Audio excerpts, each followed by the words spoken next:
Chapter 23, Section 1, continued. Let's talk about Henry Ford here. Henry Ford was born in Dearborn, Michigan in 1863. He worked hard his whole life and worked with engineers to develop this assembly line system. But the work was dull. It was repetitive. Many workers only lasted a few weeks, which was definitely not good for business if you have to keep retraining workers all the time. This very much concerned Ford, this high employee turnover. And so what Ford decides to do is he decides to shorten the workday to an 8-hour workday, yet double people's wages to $5 a day. I mean, typically your other factories are working 10 to 12 hours a day for half that amount of money.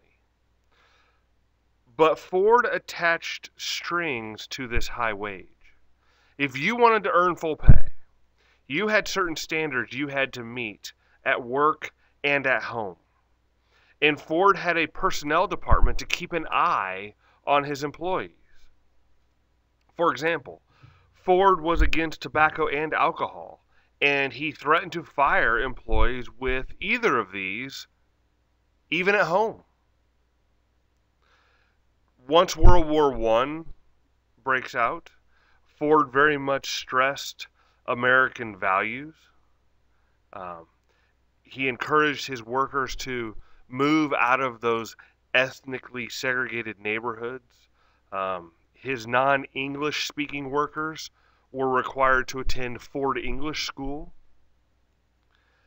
As you get into the 1930s, profits start decreasing and people start questioning Ford's management skills. But it's the 30s.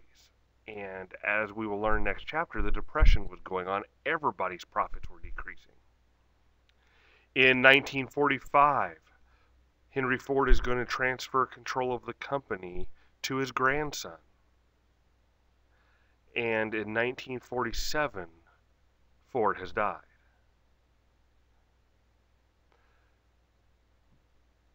Back in the 20s, though, you're going to have new products changing life.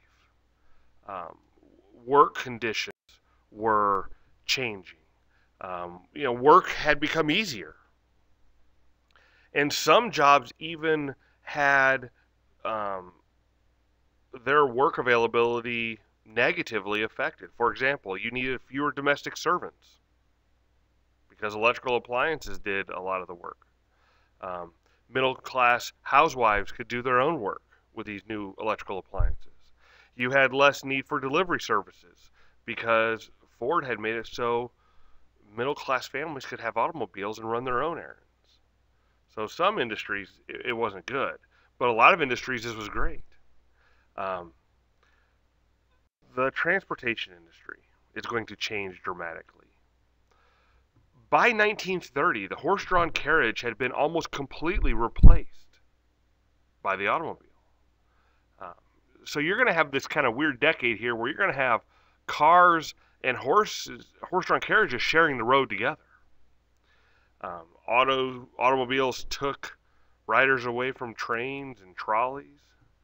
If we're going to build all these new automobiles and people are going to have them, something's going to have to be done about these roads. These roads weren't designed for automobiles. In the 1920s, they're going to build about 400,000 miles of new roads. And along with building a road, now you're going to have new structures built alongside the roads. You're going to have billboards. You're going to have drive-in restaurants. You're going to have gas stations. If you lived in the country, if you were a rural resident, you could now have greater contact with your neighbors. It was easier to go shopping. It was easier to move to the cities if you wanted to. If you were a city dweller, you could visit the countryside. Inner city population actually decreases. Thousands of middle-class families found it easier to move to the suburbs now that they could have their own automobiles. Auto tourism was the new craze. People loved to travel. um, go sightseeing, go camping, go on vacation. You didn't have to depend on train schedules anymore. You could go where you want for however long you want, come back when you want. Family life is also going to change because of the automobile, especially for people like teenagers. Before the automobile, many teenagers spent their leisure time at home. But once automobiles were around, you kind of had a choice where you spent your leisure time. You could be at home or you could be elsewhere. And some people say that the sense of community was starting to decrease. People no longer spent time hanging around the neighborhood anymore. People went elsewhere.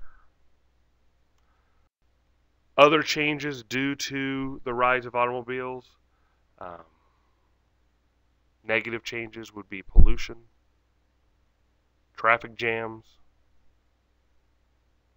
parking problems, and rising accident rates were all negative changes brought about by the development of the automobile. Over time, Henry Ford made very few changes to the Model T. You know, his famous quote was, "You can have a Model T in any color you want, as long as it's black." But other companies start designing cars a little differently. For example, General Motors. General Motors emphasized luxury. General Motors was headed up by Alfred P. Sloan. And Sloan and GM are going to use some different marketing techniques.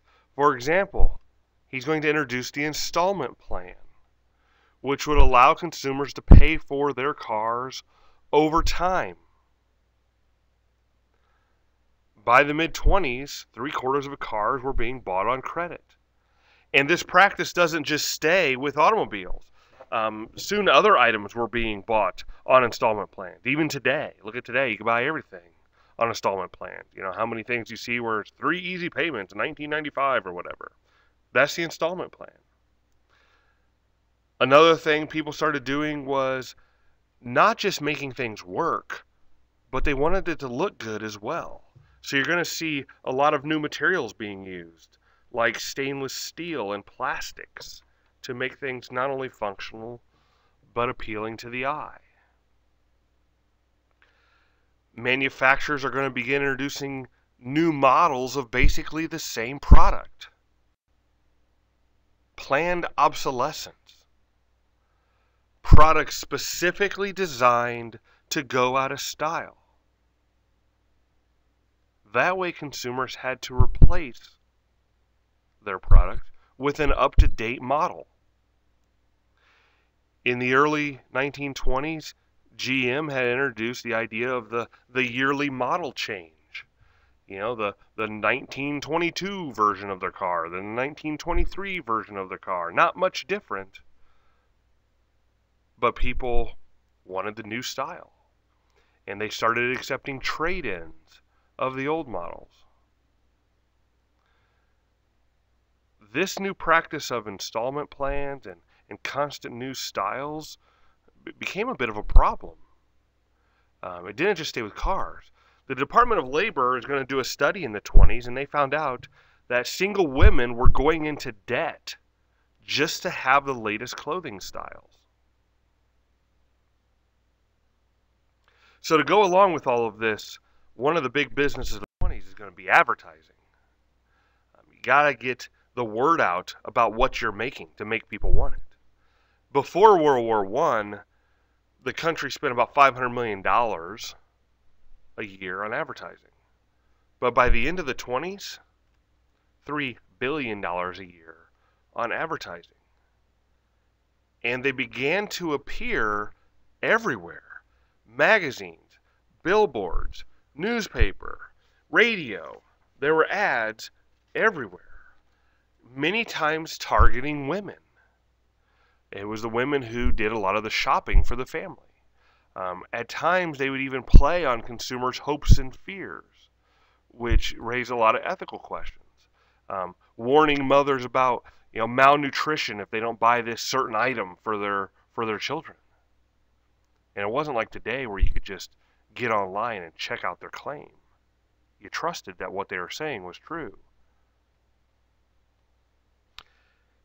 You had a new style of grocery store spreading across the country. This chain style grocery store is going to replace the corner market. Um, the A&P. The A&P grew from 3,000 in 1922 to 14,000 A&Ps across the country in 1925.